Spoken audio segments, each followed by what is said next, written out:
Okay, everyone, we're going to get going. Welcome everybody back to the Breslov Thornhill Book Club, featuring the story from Rabbi Nachman, The Lost Princess, of course, as explained and told over by Rabbi Yaakov Klein. Please, go to our YouTube page, Breslov Thornhill, do all the stuff over there, like and subscribe and watch some videos. Go to Rabbi Klein's website, lpitorah.org, I think, and get involved, and let's learn some more Torah together, everybody. So as you can see, I'm all by my lonesome tonight over here, in person anyway. Shmuley is going to try to come on a little bit later if he can, but we'll miss him as we start. But Baruch Hashem, there's no shortage of amazing Torah to speak about from Rabbi Nachman and from this amazing sefer by Rabbi Yaakov Klein. So let's get into it. We'll start by reading the portion. We're on chapter 10 today, and we'll start by reading the portion of the story that chapter 10 is all about. So like this: V'halach v'asakein. So the viceroy went, and he did so what the princess had commanded him to do. U'besoif hashana b'yoyim ha'acharon hayem mis'aneh. And at the end of the year, on the last day, he fasted, just like she said. V'lo yashen, and he didn't sleep, just like she said. V'amad v'halach l'sham, and so he got up and he went to go there to find her. V'yaroya ilan, and on his way he saw a tree. V'alav gedelim tapuchim noim me'od, and on it were growing beautiful, luscious apples. And they were very, very desirous in his eyes. And he got up and he ate from these apples. And right away, when he ate the apple, nafal v'chatafoi shena, he fell into a sleep. Zman meruba me'od, and he slept for a tremendously long time. That's the part of the story we're talking about. So let's go step by step. There are some totally amazing, very, very important life lessons in the Torah this week that I can't wait to get to. Very, very important ideas. Just let these people in the room. There we go. Okay, so let's start over here. First of all, the viceroy did what the princess said. And he spent a whole year building up his Ratzon, building up his desire. And every day he was focusing on it.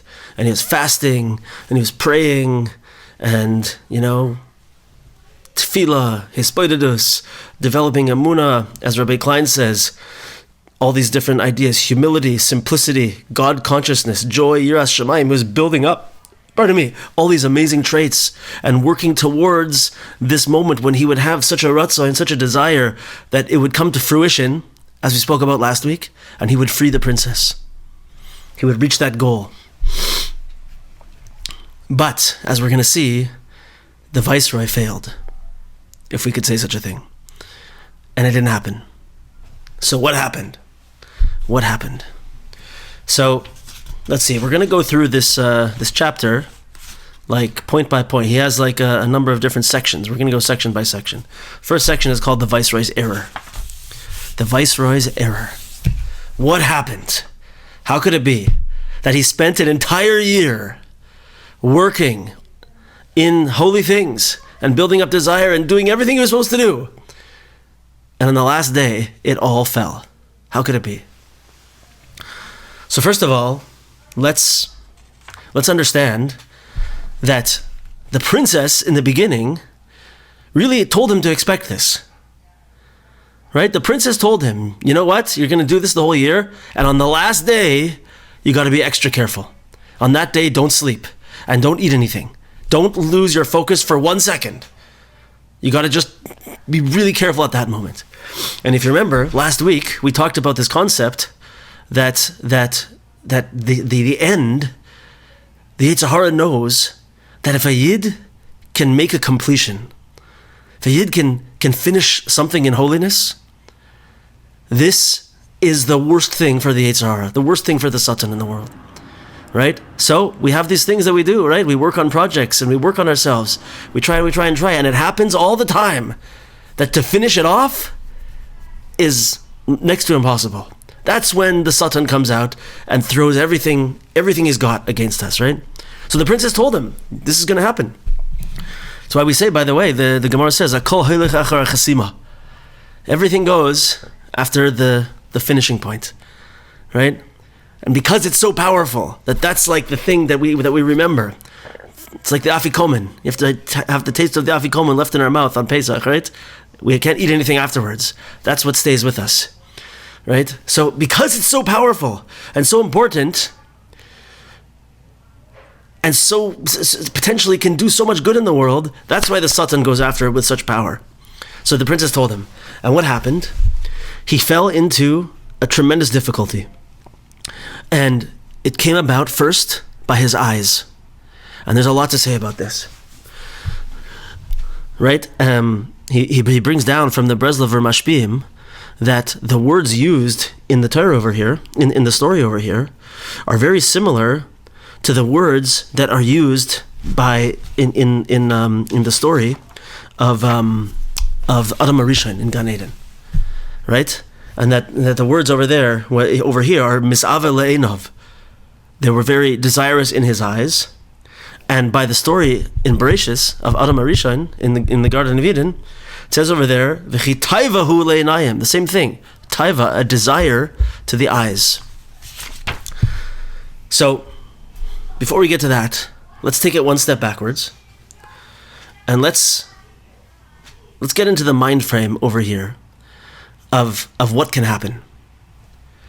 What can happen at that end point, right? Before we understand what happened with the eyes, what's the danger of that end section, of that end point?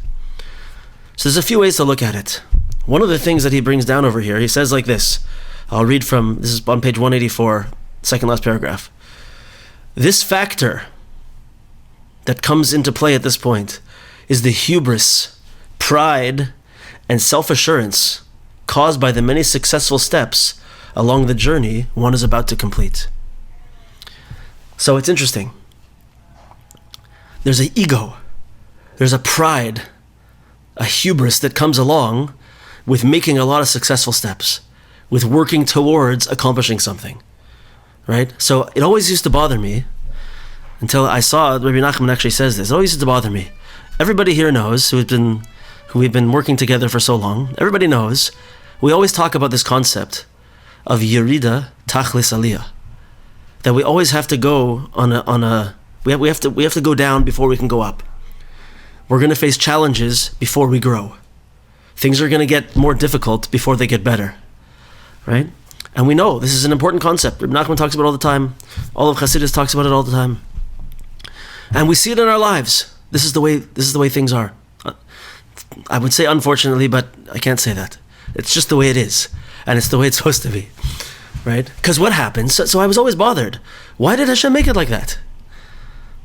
Okay, I hear that. I see that's the way it goes. But why does it have to be like that? Why can't we just go up? Why can't it just keep getting better and better and better? Why do we have to fall? Right? So one of the things I saw Reb Nosson bring down is he said that there's a problem. And it's exactly what he's saying over here. Is that it's our nature and it's the way we're built. That if we just continue to go on success after success after success, as we build ourselves up, and let's say we build ourselves higher spiritually, we build ourselves closer to Hashem, there's another thing that gets built at the same time. And that thing is our ego. And if we have a bunch of successes, one after the other, one after the other, one after the other, as we become more successful, we become more haughty. We become more proud of ourselves. We become more the type of people who say, "Koichi va'otzim yadi," the power is in my hands. I have done all of this. Look at what I was able to do. Right? And unless we are really focused on remaining humble and remaining with emunah and remaining knowing the greatness of Hashem and our own humility, we're always going to have to be knocked down again. It's part of the process. And this is what happened to the viceroy. He's saying over here. So the viceroy spent a whole year. Can you imagine? Imagine yourself, any one of us here. We take a year off from whatever we do, right? You're not going to your job. You're not going to all the things you have to do, whatever it is. You're taking a year off. And you know what you're going to do for that whole year?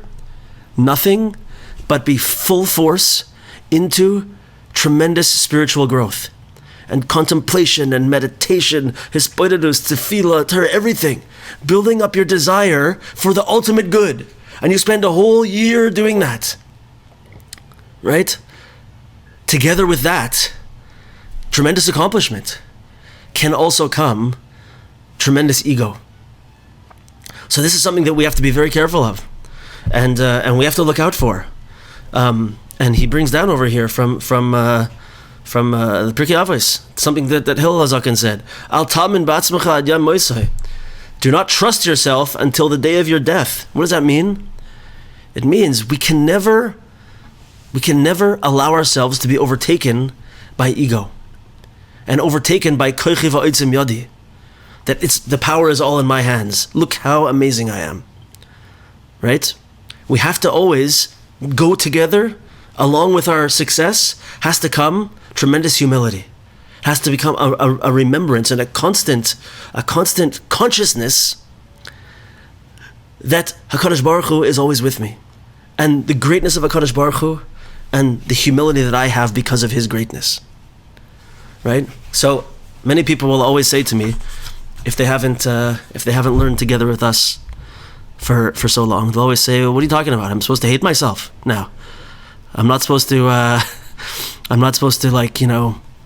have any good thoughts about the stuff that I accomplished. And to that, we always say, if you remember Rabbi Nachman's Torah, Reish Pei Beis 282, Azamra, Chas v'Shalom. God forbid someone would think such a thing. We have to always be looking at our good points and always be looking at the good things that we've done. But together with that has to come a knowledge and a palpable consciousness that all of those things that I accomplish only come through the Ribbon Shalom, through Hashem, through the talents that He gave me, through the success that He gives me. This past week, I was giving a shir by Shal Shudis in a Torah from Nassan, and I was talking about a friend of mine, and the idea of this story that I'm about to tell you is that we have to always remember, this is the lesson that he learned painfully, but he's very happy about this lesson, that I can only be successful if Hashem gives me success. It actually doesn't matter what I do. Doesn't matter what my hands do. Doesn't matter what I think. Only if Hashem makes me successful. I have a friend who had a business. I've talked about him before. This is a little bit of a new knetch on him, but he had a business, and he grew this business, and he was doing very well. In fact, the business was making millions of dollars every year. He was doing very well. He bought a new house and cars and everything. He was doing well for many years. And then something happened, and basically in the span of a few months, he lost everything. He lost the business, he lost all his personal money, and he now doesn't have the house anymore. And big loss. And he, throughout the years, while that loss was taking place, while he was working through it, he was pushing and working, and he was davening, and he was learning, and he was growing. But he was working so hard. He would work for 18 hours a day, building a new business, and pushing and pushing and pushing. And all he would find is he would work up and then he'd fail. He'd work up and something would happen, and this patent would be revoked, and this thing wouldn't work, and he'd lose this, and this partner tried to cheat him, and this, and everything was just, he would always hit a wall. And he was working so hard, so many hours, and no money was coming in. And he made this realization, this powerful realization, that you know what, it doesn't matter how much I work. I could do the same amount of work, and 2 years ago, I'm making millions of dollars. Now I'm doing the same amount of work, and I got nothing. Nothing's coming in. I have to have that bracha from Hashem together with me to make me successful. I can't do it on my own. I can't dictate reality. It has to be with blessing from HaKadosh Baruch Hu, right? So this person learned this lesson and grew in tremendous ways.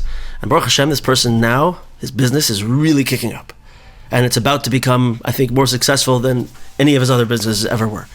Baruch Hashem, right? But what a realization, right? This is the ego. This is what can happen if we think that as we're working and as we're growing, it's all because of me. It's all because of my ideas. It's all because of my business sense. It's all because of my wisdom, my personality, my ruggedly handsome good looks. Some people might say, right? My beauty, whatever it is, right? Whatever it is, if this is what we think, it's not going to work. So Hashem brings us down and says, you know what? You're on the right track, but you're losing sight of the main point. And so he brings us back, and we start to grow again,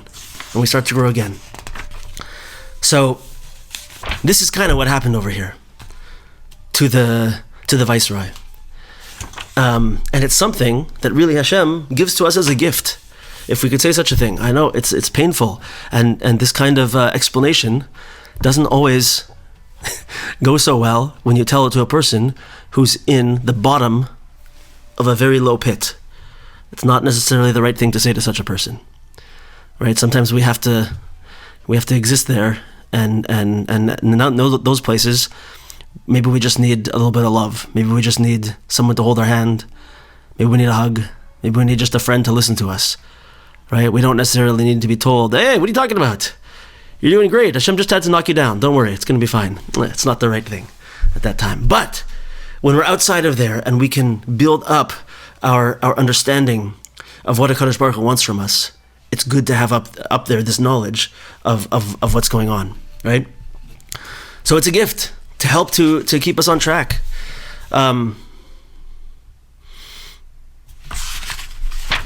thought of a mashal for this, but I think we'll get into it a little bit later. Okay, let's go weiter. So it's in this place that the eyes of the Viceroy, next lesson, the eyes of the Viceroy catch this beautiful, amazing apple, right? I don't know if anybody here has ever seen these beautiful Ontario Honeycrisp apples, right? If you get them from like a high-end fruit store, they're big, perfect, beautiful apples, and they're the most amazing tasting apples. They're unbelievable, right? In my, the movie that's playing in my head of this story, this is what the Viceroy saw. This beautiful, perfect, amazing apple, right? And he saw it with his eyes. So there's a similar issue that happens in Gan Eden when Adam HaRishon and Chava eat from the Eitz Hadas, right? First they see it. First the eyes see it. So we have to ask ourselves, what's wrong with that? The princess didn't say, don't eat, make sure you fast, and don't sleep, and also don't look at anything. She just said, don't eat and don't sleep, and then come. Right?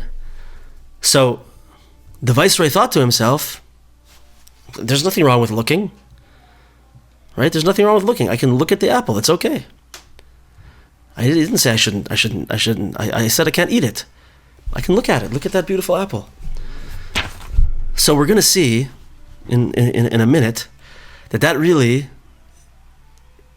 is the beginning of the mistake, but it's also a very important point in the whole story of the princess and her 6 brothers, the 6 sons. So can we keep that in mind? And we're gonna come back to it. Seeing the apple has something to say very important about the princess and the 6 sons. and we're going to come back to it. Now, you've all read the chapter, so you know where I'm going with this, but it's really awesome. Before we get there, one more aspect of where was the viceroy coming from and where was he going, and what happened. There's another very important aspect over here, and it's the importance of. Do you remember how 2 chapters ago, we talked about the importance of building for ourselves a place? Boicher lecha makom, choose for yourself a place. And we talked about the importance of having a grounding, having a place, even a physical place, where we're secure and we're comfortable.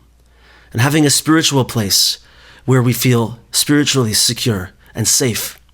And we have maybe a community that supports us. We have friends that support us. Maybe it's a spouse that supports us. And from this place, we're able to have a healthy existence. And we can go out and we can experience what we need to experience and have a bit of an anchor, a bit of a healthy foundation from which we can move forward. Right? So there's something that we're learning here about that. And that is that, yes, we have that, right? But we have to be careful when we leave that. When we leave that place of comfort, and when we go out into the world, and we leave our place of security, spiritual, emotional, maybe even physical security, we have to be prepared. We have to be ready for what we're going to face. Because when we get out there, we're going to experience things that we didn't expect. Rabbi Klein, he works a lot with young boys in yeshiva. So he gives the example of that when a boy is in yeshiva, right? I remember these days. When, I lived in Israel for 1 year, and I was in yeshiva, and people would always ask me, "Oh, did you go to Eilat? Did you go to this beach? Did you did you see this tourist site, this or that?" I'm like, I didn't see anything. I walked from my dorm room to yeshiva, and then Friday morning I had a job that I walked to, and that's it. I was stuck in yeshiva. I was really living yeshiva at that time, and from that place, that is a place of a certain aspect of spiritual security and safety. You don't have to face the difficulties of the outside world. And I'll never forget when I first left that place and I came back to Canada and I started interacting with some of my old friends. I had a crisis because I couldn't believe what I'm listening to these people talk about and how they're saying such terrible things about other people non-stop. And I couldn't believe the way I was seeing the people were dressing and the foul language, swearing and cursing coming out of people's mouths. I couldn't believe it. It hit me like a ton of bricks. Why? Because I was stuck in that incubator for a whole year and building something up, and I didn't remember, I didn't think that this was going to happen. Baruch Hashem, it didn't tear me down, right? But you can see that there's a difference in those places, right? So when you leave that place of yeshiva, and now you let's say you're a young boy and you're going to get married, or a young lady and you're going to get married. You're not in seminary anymore. You're not in yeshiva anymore. Now you have to have a spouse. You have to go out shopping. You have to start interacting with a spouse. And everybody who's ever been married knows that interacting with a spouse means that you're tested, and that all your buttons are pushed, and things get difficult, and your anger is tested, and your ego is tested, and a whole different life starts to happen. Things that you didn't expect. Maybe you go from in yeshiva not having a phone period to now having a smartphone. I'm not recommending it, I'm just saying, right? Maybe you go to having a smartphone and now you have a whole different world of the entire internet is before you that you didn't have before, right? The point being, going from a place of shelter, security, and safety out into the world, one has to be prepared. Listen to the words of Reb Nosson over here. Beautiful. In English. For this is the primary perfection of man, for one to become so very established in Torah and Avodah, that no matter where he might find himself, in all of the various situations in the world, he will always return from there to his established place, his connection to Torah, where he finds peace and stability. Right? It means that if I can build up such a level of avodas Hashem, of serving Hashem, such a level of Torah and prayer and spiritual existence, then when I find myself out in that place and something happens, maybe my eyes see something that they shouldn't, a desire for something comes up that I can't actualize. Maybe because I built myself up this way and because I built up this place of security, I can face it and I can say, okay, I see this. I see that I've had a little bit of a failure in my relationship to this thing. But you know what? It's not what life is all about. I'm stepping back into my previous mode of existence, of my inner strength, my spiritual strength, and my moral strength, and my moral goals and outlooks. Right? So I don't know if any of you have experienced this. I know we all do at some point.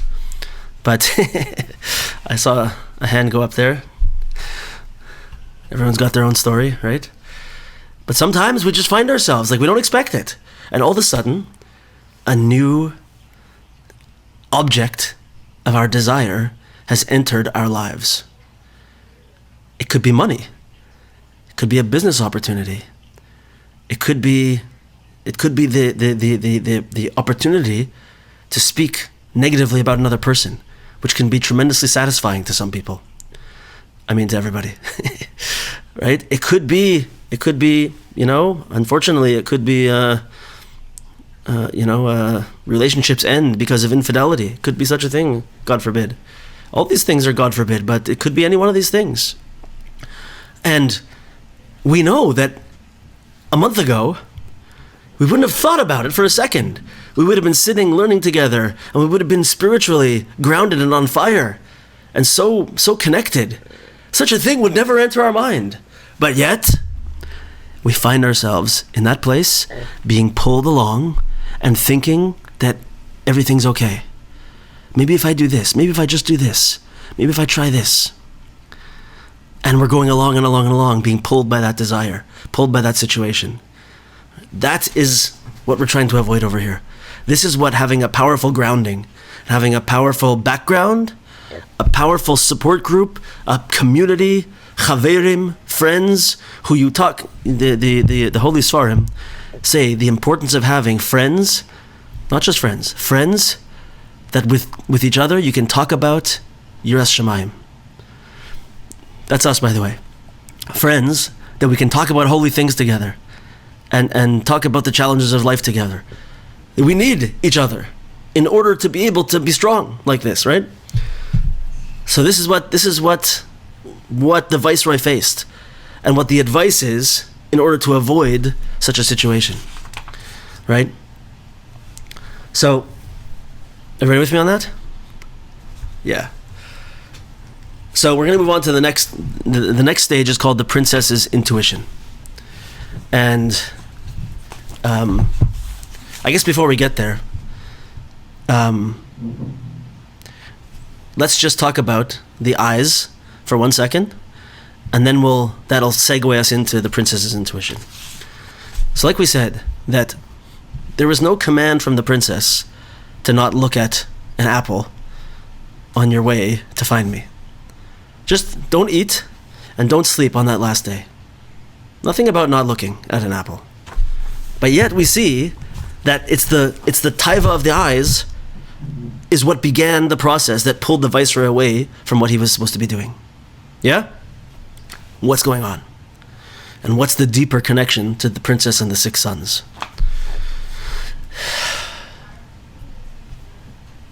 There's some really awesome stuff here. I'm very, very excited about this part. So there's a certain existence of the 6 sons that we've been talking about, and a certain existence of the princess. And we remember, the 6 sons are measurable goals, measurable merit, right? 6 sons are, how much money do you make? What kind of house do you have? What kind of car do you drive? It's even, the 6 sons can even be, How many pages of Gemara have you learned? How many Rabbi Nachman books have you read? Right? How many hours have you spent learning deep Torah? Right? That's all measurable, quantitative things that are good. They're good, but they're not the focus, and it's not everything. Right? All those things are good. The princess represents the inner nature of all that, the immeasurable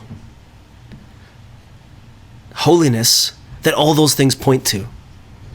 Right? So instead of how many pages of Gemara did you learn, it's how are you able to live in a way with halachic and spiritual clarity. I'm so much more connected to the Torah of Hashem that it flows through me now. Right? How many pages of Rabbi Nachman did you learn? It doesn't matter. Did you read this book? Did you read this book? Did you read this book? No, but you know what? I'm living with gratitude. I'm living with emunah. Right? I'm focused. I'm focused on connecting to HaKadosh Baruch Hu. That's the princess, right? So we see another princess, six sons dichotomy happening right here. And that is like this. The six sons are all about the rules and judging, dissecting, defining what those rules are. Do this, do that, don't do this, don't do that. Right? There's rules. And if the rule says do this, I do it. If the rule says I don't have to do that, I don't do it. With me? So what's the princess in this realm? The princess in this realm is something so sweet and special. It's when one has internalized the spirit of those rules. One has internalized the intention of those rules. And so, a person lives in such a way that when they come into a situation, they're able to feel a sense of whether this situation I'm about to face is right or not, whether the situation I'm about to face is good or not for me.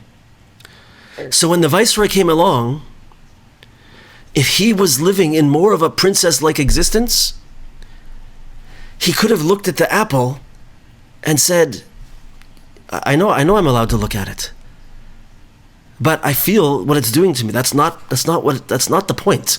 That's not what I'm supposed to be doing right now. My goal is to find the princess, and to stop and get distracted by the beauty of this apple is not where I'm supposed to be.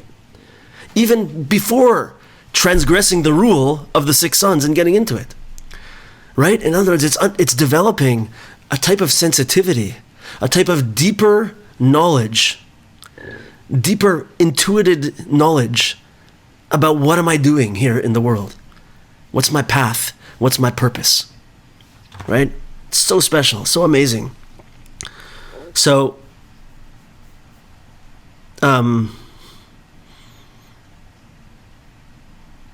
there's a few places over here that he says something very special. Here, I'm going to read this if you don't mind. On the level, this is on page 191, by the way, at the top, for anyone who wants to see it. On the level of the princess of soul and depth, an action's essential permissibility is not the only factor to be taken into account when deciding whether or not to perform it, engage with it, or introduce it into one's life. The princess contributes a deeper element to the decision-making process, a certain sensitivity, an intuitive sense for the inner spirit of Torah and the true Ratzon Hashem, the desire of Hashem, the will of Hashem in any given situation. Right? There's a concept, he brings next a quote from the Ishbitzer, and there's a concept it's mostly in Hasidic thought, but it was stated already way back, the time of the Rishonim, around like 1100, around that era, by the Ramban. L'chaim.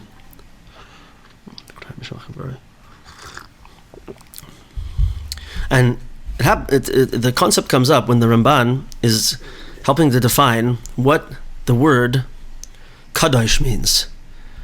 What does it mean to be holy? To be kadosh. So the Ramban explains it, that it's the aspect of something called kadosh atzmecha b'mutar lach. It means sanctifying oneself, being a holy person, even in those things that we're allowed to do. So what does that mean? We know that in the Torah there's Isser v'Heter, Tameh and Tahor. There's things that are allowed and not allowed, pure and impure. Right? So we know we don't eat pig, right? And we know we can eat kosher meat. We could eat papaya. We could eat strawberries. We could eat, all these normal foods we can eat. And there's things we can't eat. There's things that are good and there's things that are bad. There's things that are allowed and not allowed, right? So the concept of kedusha, of being kadosh, means I'm going even above and beyond that. And that even in the realm of all those things that I'm allowed to do, according to the rules, there's a special way to exist. There's a holy way to exist in that realm. So what's an example of it? And the words that the Ramban uses is it's Efsher liyos manuvel b'reshus haTorah. It's possible to be a disgusting person within the framework of the Torah. Meaning what? I could go and get a bunch of kosher food and I could live like a pig and I could stuff my face constantly and I could not share it with other people and I could be totally engorged in physical desires of food, right? I always think of when I was a kid, there was this cartoon called Rocket Robin Hood. Anybody see that back in the day, in the 80s? And there was one character on there. His name was Friar Tuck. He was a big, fat guy. And he would sit at a table and just grab a chicken leg, bite it, and throw it back. Grab a thing, bite it, and throw it away. He just ate like a chazer all the time, throwing his food around, being a disgusting mess. Right? The food's all kosher. Maybe you made a bracha even. There's no rules really being broken. But you're missing the whole point. You're missing the whole deeper existence of being a Ben Melech, being a Bas Melech, right? Being a son or daughter of the king, being royalty in the world, trying to be a light unto the nations. You're not being the person you're supposed to be. You could be, there's rules about what you can eat. But even what I'm going to eat, you know what? I'm going to eat it in a very nice way. I'm going to be very thankful and polite to people that serve me. I'm not going to eat too much. I'm going to leave room over afterwards, right? I'm going to maybe make sure that other people have food before I do. All these ways of existence are not written down. They're not rules that are being fulfilled or broken. That is princess existence. It's an existence that's above, it's not separate from the rules. And it doesn't discount the rules. Once again, the 6 sons are good and important. The rules are good and important. But those rules are supposed to bring us to something greater. It's like a sum that's greater than the parts is the existence of the princess, right? I remember also, it's actually interesting, this also comes from the Ramban, I believe. Rabbi Breidowitz told me this many years ago, that all the rules of Shabbos, you have all the things you're not allowed to do on Shabbos, the 39 malachas, all the things you can't do. Right? So he brought down from one of the deeper Torahs back then, I don't remember who it was from, but the concept, I think it was from the Ramban, that really, all the things that you don't do on Shabbos are not an end in and of themselves. What they do is that they create the atmosphere in which the Kedusha Shabbos, the holiness of Shabbos, can exist. So in other words, once you live Shabbos, and you don't cook, and you don't turn on lights, and you don't do all this stuff, and you give yourself that space to exist in, then the holiness of Shabbos can come. And that's why Shabbos, of course, is the princess also. Right? Shabbos Malchasa. Shabbos is the queen, is the princess as well. It's the same idea. So all of these things are princess type things. And this is where the viceroy was not quite ready yet for the princess.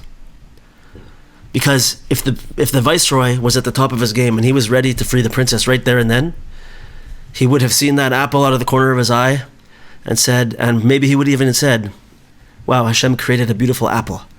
I gotta go get the princess. Right? He would have just kept going. He wouldn't have been drawn in by his desires like he was over there. So he says over here, when he quotes the Ishbitzer, that this is the power of Bina also, which is a deeper level of a more refined, internalized type of knowledge than Chachma, than wisdom. And also Bina type of knowledge is also more feminine. It's more centered in the female existence.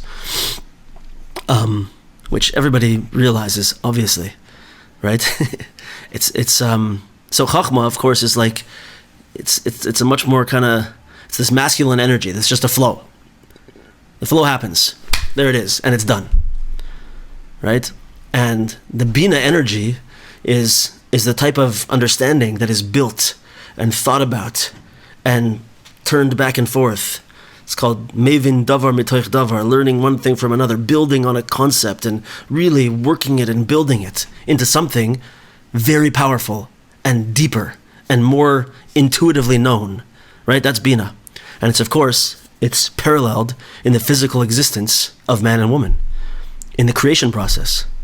So the male aspect of creation is just a very quick flash, right? And he's done. And the woman takes that seed and brings it inside of herself, and she keeps it for 9 months. And that whole 9 months, she's building it, and she's giving all of her energy to it, and she's feeding it, and she's helping it. And at the end, she has a whole new creation, right? She has an entire existence inside her. This is the same idea. Represents Bina understanding and Chachma understanding. So this concept of Bina, you see why it's feminine and why it's the princess. It's the same existence. It's not just this rule, that rule, this rule, that rule, this flash, this flash, this flash. It's the whole picture. It's the whole existence that comes out of all of those rules and all of the thinking about those rules and understanding them, understanding the deeper part of them and bringing it all together, building it all into something. That's the deep Bina understanding of it that gives me a new existence. And I live differently because of that Bina. So he says over here from the Ishbitzer, he says like this: the moon hints to the heart's intuition, which enables a man to sanctify himself, even in that which is officially permitted. That's what we just said. The ability to draw an inner boundary and say, until here is the will of God. Past here is no longer represents the will of God. Right? What do you do when you find yourself in a situation where there's no halachic answer? You're not sure. What if you just don't know what to do? That's where, if someone has built up their princess, they're going to have more of a sense of understanding of what they're doing in their life. Is this thing that I'm about to do a good thing? Is it part of what I should be doing in my life? Right? It's this much deeper understanding, which I think is so amazing. So he brings also here, I'm going to read one more over here. There's a sefer called the Bilvavim Mishkan Evne, which is Itamar Schwartz, and a beautiful sefer. He's a very deep thinker about sort of the human existence and the human psyche, consciousness, and how it relates to Yiddishkeit. But he says like this, listen to this. Besides for learning Torah in depth, we also need to develop our soul's sensitivity to feel what is holy and what isn't, what is true and pure and what isn't. Our soul can become sensitive to what truth is. Even if we are not prophets, we are sons of prophets. which implies that our soul can still have an inner sense for what is and isn't the truth. It's again saying the same idea, that the way that we build ourselves up should not just be that we become a Rolodex of information. It should be that we become transformed into an existence that can feel and sense goodness, that can feel and sense Ratzon Hashem in the world. What's the desire of Hashem, right? So it's not just yes or no, it's what's the right thing to do. You with me? Does anybody love this as much as I do? This is one of my favorite parts so far. Love this part. Okay, so the next thing he brings is this very, very beautiful idea, which is very interesting. For those of you who are in the Likutei Moharan class on Wednesday, we had very recently a Torah where we talked about the importance of seeing tzaddikim face to face. Remember this? And that there's something that can be learned from seeing holy people. There's something that can be learned from seeing the way that holy people act, the way that they live their lives. So, in fact, there's a principle even in halacha, that of the greatness, gadol shemusha, the greatness of serving, being together with a Talmid Chacham, over just learning from them. Even more important than learning from them is to serve them, to be there with them on a regular basis, and to see how they live, and to see how everything that they do, right? So listen to the words he says over here. The way to fine-tune this sense is by studying the behavior, decisions, and mannerisms of true Ovdei Hashem. When we read stories about the tzaddikim and learn about the ways they led their affairs, we gain something perhaps even more important than we do when we hear Torah from their mouths.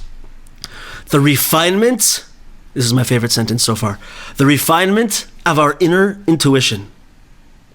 The binas halev that rests in the heart of each and every Jew. Refining that inner sense of us that we have, that inner ability to navigate the world in a above nature kind of way, in an above the rules kind of way, in a princess kind of way. To the extent where he brings a Gemara that the one who studied Torah and Mishnayos but has not served Talmidei Chachamim is considered to be an ignoramus. So I've had a few experiences like this. There's a lot of books to read, and I think the most recent time when I had such an experience was when we had Rav Mata Frank here a few months ago.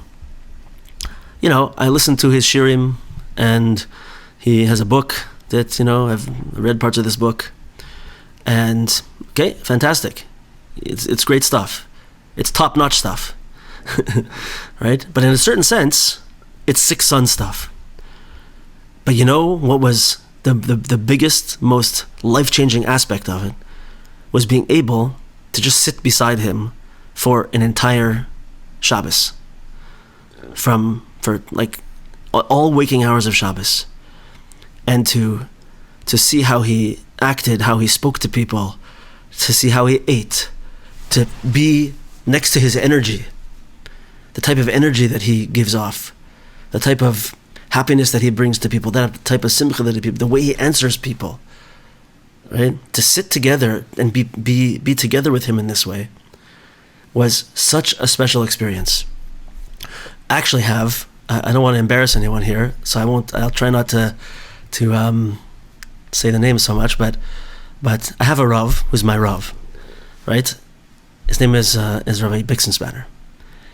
And so him I speak to very often, and he's my Rav who I ask questions in halacha, other types of personal questions, and he is an unbelievable special person, and a gigantic Talmid Chacham, and someone who really understands the world and has that bigger picture type of existence. He can give you a princess answer instead of a Six Sons answer, right?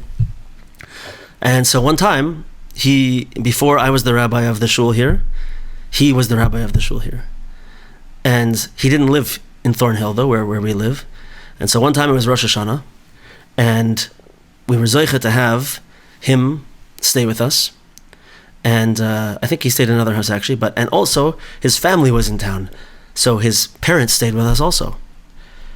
And when we were able to spend a whole Rosh Hashanah together with Rabbi Bixenspanner and his wife and his children and his mother and his father, I think maybe even a brother was there for some of the time, is a whole different experience and a whole different understanding of what it means to be a family, what it means to be a leader of a family, right?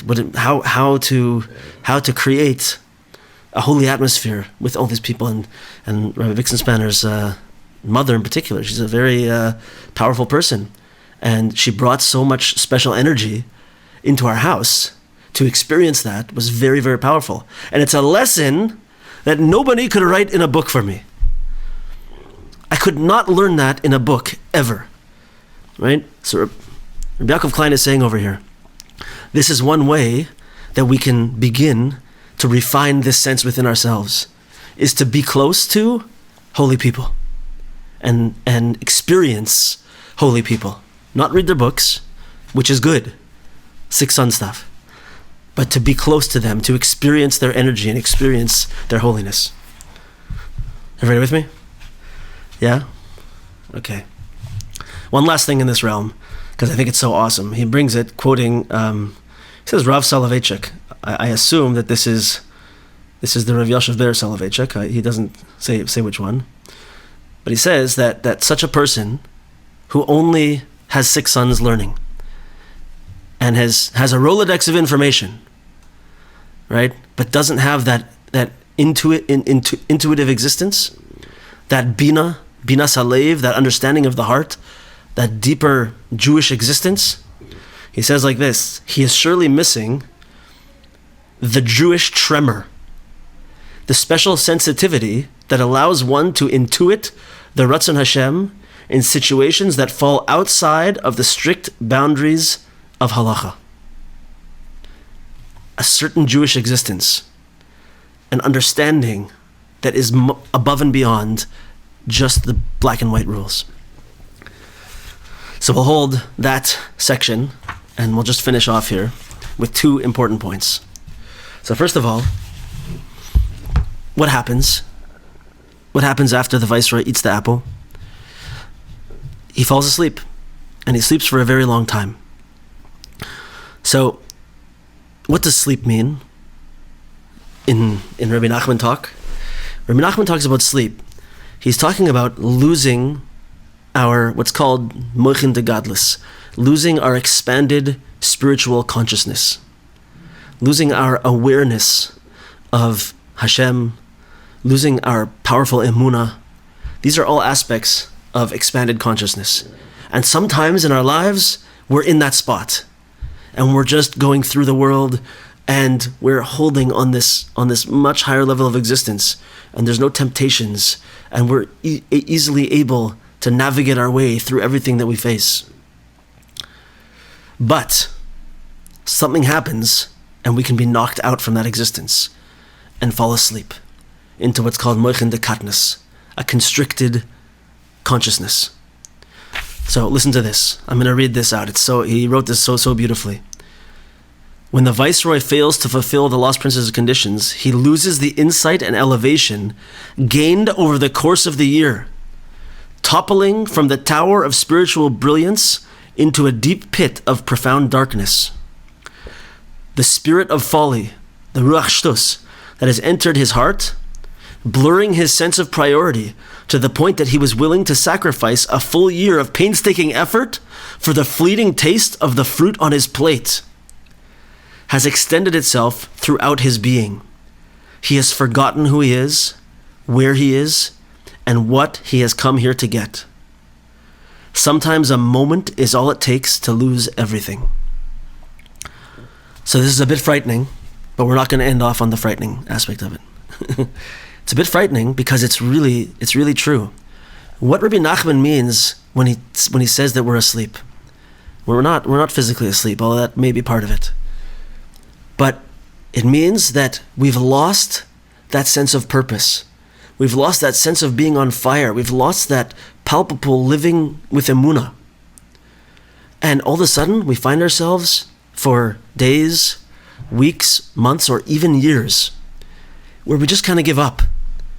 And we're just kind of back in the rat race. And we're just, I'm back here doing this, and I got this business deal, and I'm working, and the kids are doing this, the kids are doing that. And what happened to those moments? What happened to the time before, when I was spiritually on fire? When I was growing? When I was longing for HaKadosh Baruch Hu? When I was longing for the princess? I haven't felt that in months or years. That's being asleep. I'm just back as a spiritual robot, right? And it doesn't take much sometimes. Lahavdil, just like you can have an addict who is clean for a long time. And, many of the, certainly, in one way of treating, like alcohol addiction, for example, the way that the 12-step program deals with alcoholism is that you're an addict. You don't stop being an addict. And so you'll have someone who's a recovered alcoholic, they call themselves, right? And they will never touch a drink, not even a sip. Or like he's saying over here, they won't even look at the apple.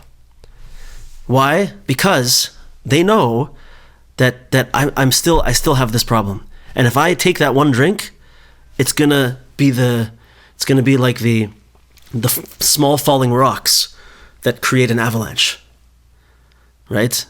And it's gonna take me somewhere terrible. So they know that I can't go there. I can't even go to that little thing. Sometimes that little bit can take us off somewhere else. Sometimes it can be an old connection, an old relationship.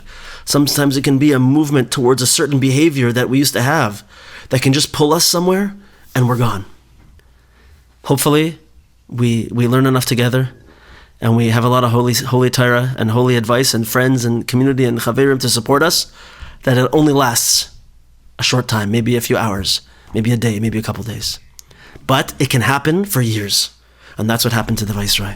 So we have to be careful. That's what we're facing. Last point of this chapter. And it's such an awesome Rabbi Nachman last point. L'chaim. So, what kind of beginning to the story is this? Right? It sounds like the story ended just as it began. And the Viceroy failed. Not only that, he really failed. He wasted an entire year, basically. He worked for a whole year, spiritually, hard. And then in the last moment of the last day, he gave it all up for a momentary physical pleasure? And it's gone? And he fell asleep for a really long time? Does this sound like inspirational Rabbi Nachman stuff? Right? Yes, it does, is the answer. Why? Why?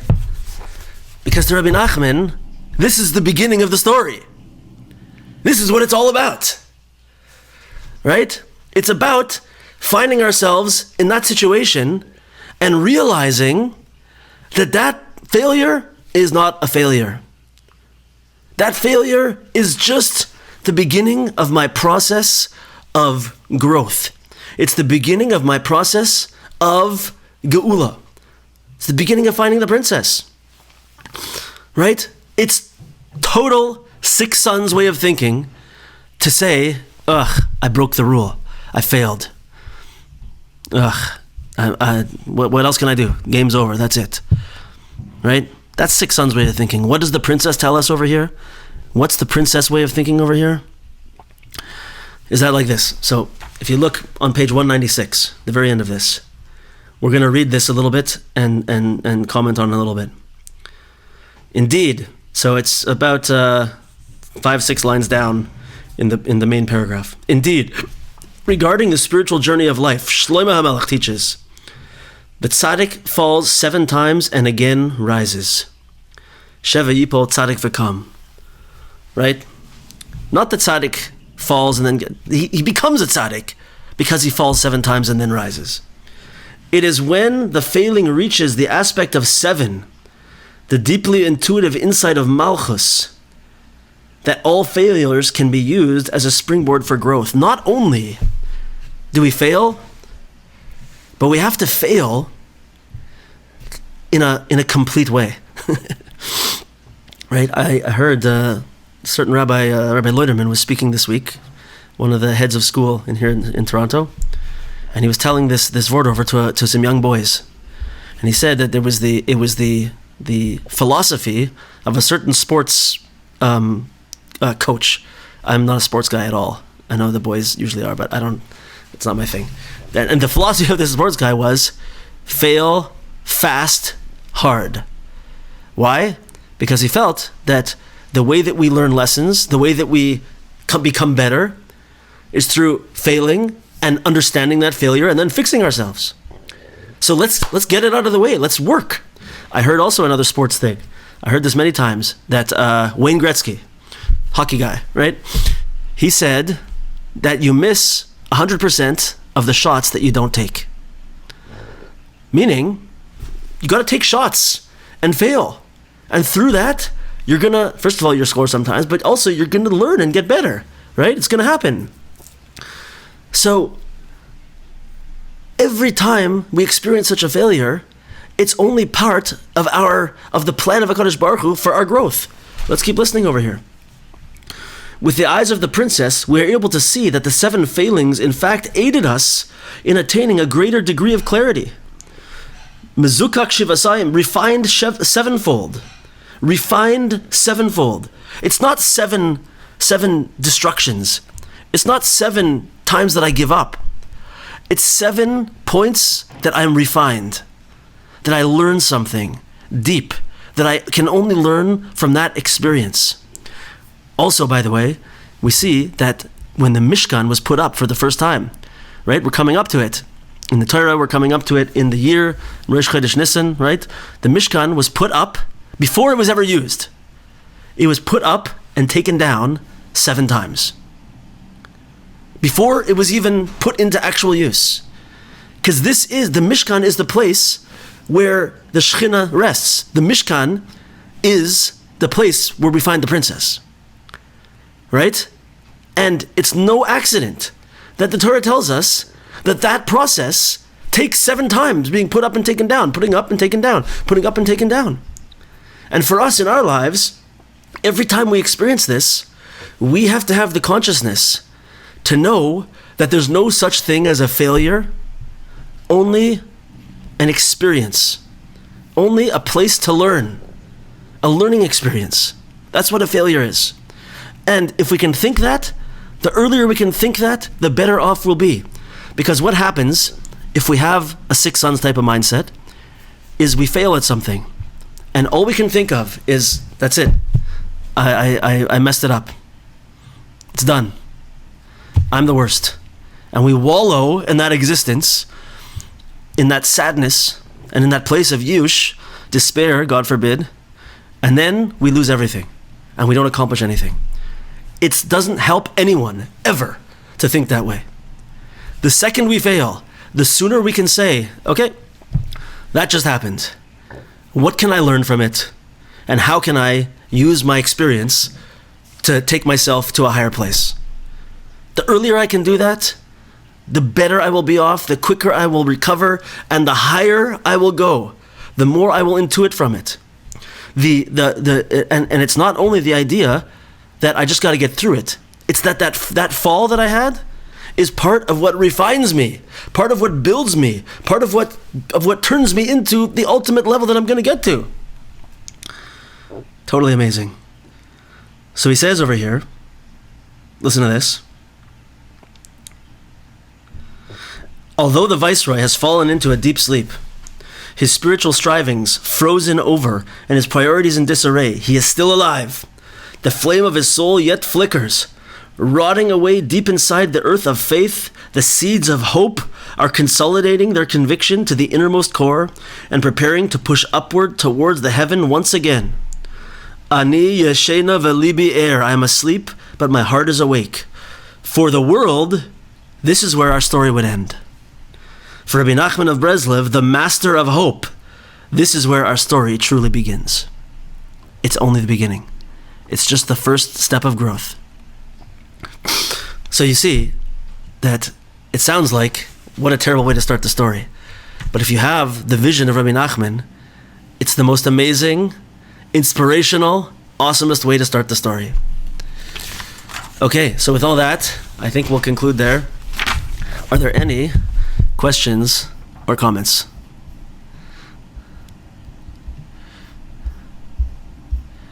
Anyone? No? Okay, everybody. In that case, everybody have a super amazing week.